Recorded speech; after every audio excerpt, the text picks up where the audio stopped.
Hi everybody. I thought I might just go over some of the tips and tricks of using the brush engine inside of Photoshop.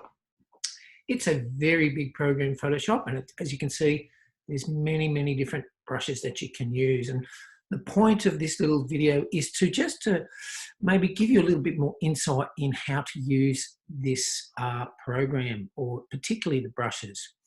So let's get stuck in. And what I'd like to do is start from scratch. Now, whenever you pick a brush, and I'm going to pick just a hard circular brush, and obviously when I start to paint with this brush, I'm going to paint, as you can see, just very standard painting exercise. Okay. One thing about brushes, there's several settings in here, and as first-time users of the Photoshop brush engine here, I'll close that up, and that's this little white box here. This is how you get the settings that we're talking about right now. So we've picked a brush. It's a circular brush, is my brush at the moment, and I want to talk about some of these settings, and that's my settings box right there. Okay, and this hopefully will try to demystify some of the settings. And whenever you get brushes, and sometimes unexpected things can happen, and good accidents too. I like to turn everything off to start with. This is a really good way to begin. And from my experience, these top three buttons will give you the most power, if you like. These top three settings here are generally the most bang for your buck, if I can say it that way. So I've got my circular brush, and the size, of course, can be dictated by the size slider. So that's quite an obvious thing. Right, like that. One thing here, and I'm still in the first setting, is this concept of spacing. So if I increase the spacing, my brush will assume this sort of jittered look, and we call that jittering. So you can increase or decrease the amount of that jitter effect that you're getting there. And that can come in handy when you're trying to create textures and things like that. So that's probably the first thing you really want to understand, this concept of spacing your brush. Now I'm going to have a little bit of spacing in my brush. I'm just going to delete everything again. So there's my brush like so. I'm going to come, and obviously I can have hardness and softness of the brush, so I can have a softer edge on my brush. So it's a nice soft feathered edge. So I can have very hard edge brush or a very soft edge brush. So there's a couple of settings you really need to sort of understand. Okay. And to make your brush size bigger and smaller, you can use this slider here, but there's a shortcut. Next to the letter P, you've got some square brackets, and they are increasing and decreasing your brush size. Next to the letter P, some square brackets, and they'll just a little shortcut to help you to get your brush, speed things along. Next thing I'm going to do here is we have this concept of jittering, size jittering. Now, by default, they're all the same size. But you can have jitter in terms of size. So all of my brush strokes are not the same size. And that again is something cool that if you want to create textures and things, it's a good thing to know. So size jittering. You can also have angle jittering. Now my shape is currently circular. So if I was to change it into a sort of a disc type shape, it will become more obvious. So I've got size jitter, and I also have angle jitter. So that's going to give me that sort of look, and that's starting to look quite interesting. Okay, and these, of course, most of these settings can be controlled by pen pressure. So if you're using a Wacom pen, you can have size jittering set to be responsive. So the harder you press down, the bigger your jitter will be. So that's kind of an interesting thing. Angle jitter. So angle jitter. Scattering is another interesting thing. So by default, they'll all be much along the line or straight along the path of your brush stroke.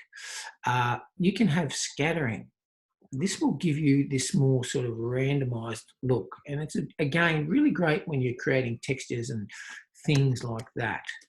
So these top three are really the things to get your head around first thing straight out of the gate. You want to know that you have a brush tip, you can control the size of your brush tip, you can control the spacing of your brush tip, have it really tight, or you can have it kind of loose, so you're getting spacing there.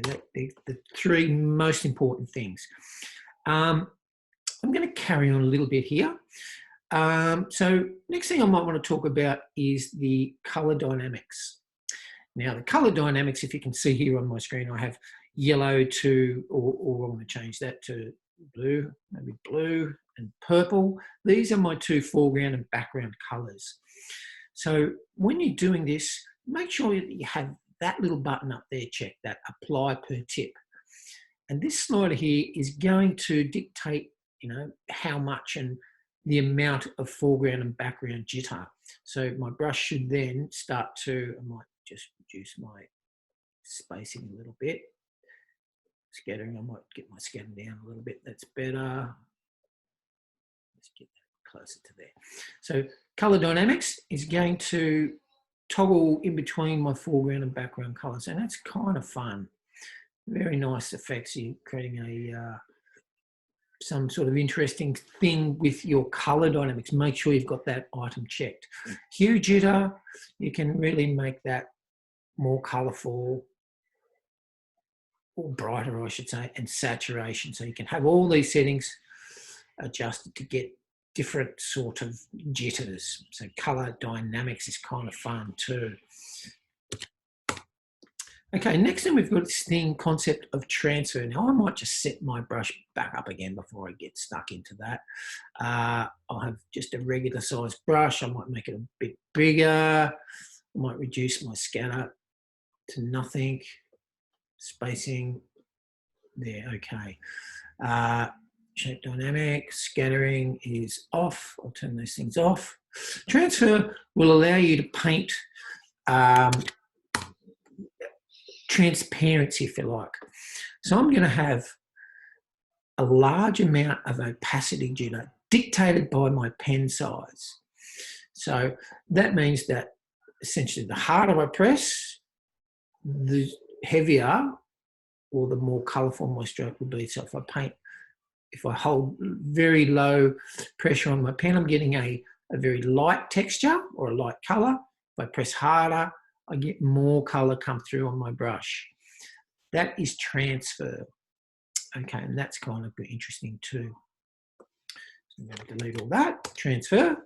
We have this thing called wet edges, and that sort of comes into play when you, oh, I don't want to say that. So if I was to change out to some of these other brushes that you might find. So if I have a, perhaps, maybe I'll stick with the general brushes. Let's see, pick a chalk style brush. Okay. Is my brush, and it's doing this idea here. So if I have a little bit of wet edges applied to this, it's going to give me that sort of more wet watercolor look. That's your wet edges.